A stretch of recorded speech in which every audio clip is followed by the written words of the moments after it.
Good morning everyone. ఎక్కువ మంది నన్ను అడిగిన క్వశ్చన్ ఏంటంటే like what is the difference between acidity and heart attack. So ఒకరికి చెస్ట్ పెయిన్ వస్తే వాళ్ళకు అసిడిటీ వల్ల వస్తుందా లేకపోతే హార్ట్ అటాక్ వల్ల వస్తుంది, ఇది మనకు ఎలా తెలుస్తుంది? So it's very interesting. And first acidity గురించి మనం ఆలోచిస్తాం, లక్షణాలు ఎట్లా ఉంటుంది. మీకు ఇన్ కేస్ అసిడిటీ వల్ల మీకు చెస్ట్ పెయిన్ వస్తుంది లేకపోతే మీకు ప్రాబ్లంగా అనిపిస్తుంది అంటే ఫస్ట్ లక్షణాలు మీకు ఏముంటుంది అంటే లైక్ పులుపు డకారా కానీ లేకపోతే థ్రోట్లు మీకు ఒక పొట్టేసినట్టే అనిపించడం, లేకపోతే మీకు ఈ ఈసోఫగస్లో మనకు ఈ ఫుడ్ పైప్ ఉంటుంది కదా, దానిలో బర్నింగ్ సెన్సేషన్ ఉండడం ఉంటుంది.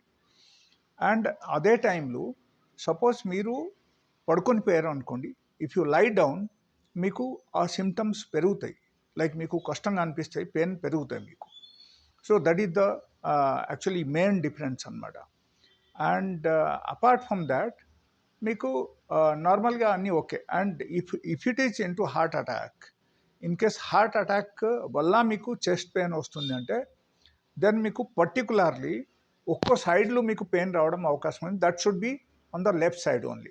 ఓకే, లెఫ్ట్ సైడ్లో మీకు చెస్ట్ పెయిన్ డెఫినెట్గా వస్తుంది. అండ్ లెఫ్ట్ సైడ్లో మీకు ఈ భుజాలకి మీకు నొప్పి కూడా స్టార్ట్ అయిపోతుంది. It will radiate to the hand completely. And ఇది కాకుండా మీకు back side even same exactly left side chest the back సైడ్లో కూడా మీకు నొప్పి రావడం మొదలుపెడతాయి. అండ్ అపార్ట్ ఫ్రమ్ దాట్ మీకు అక్కడ ఏమవుతుందంటే లైక్ మీరు బ్రెత్లెస్నెస్ ఫీల్ అవుతారు, మీకు సరిగా లైక్ ఊపిరి ఆడకపోవడం అట్లా అనిపిస్తుంది.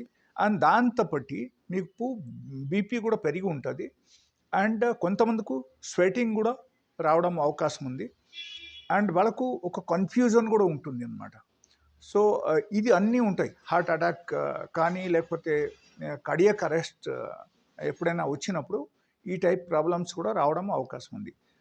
అండ్ కొంతమందికి చెమట పడతాయి, చెమట పడి వాళ్ళకు ఏమవుతుందంటే చక్కర రావడం అవకాశం ఉంది అన్నమాట, చక్కర వచ్చేస్తాయి. So this is the main difference between acidity and heart attack. దీని నుంచి మనం తెలుసుకొని ఇమీడియట్లీ స్టెప్ తీసుకోవాలి. ఇన్ కేస్ మీకు హార్ట్ అటాక్ లక్షణాలు ఉన్నాయంటే జస్ట్ ఒక అల్లం ముక్క తీసుకొని మీరు నములుకోవాలి.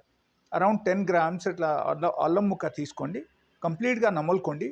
Immediately you will get relief from the pain and heart attack. So don't worry, just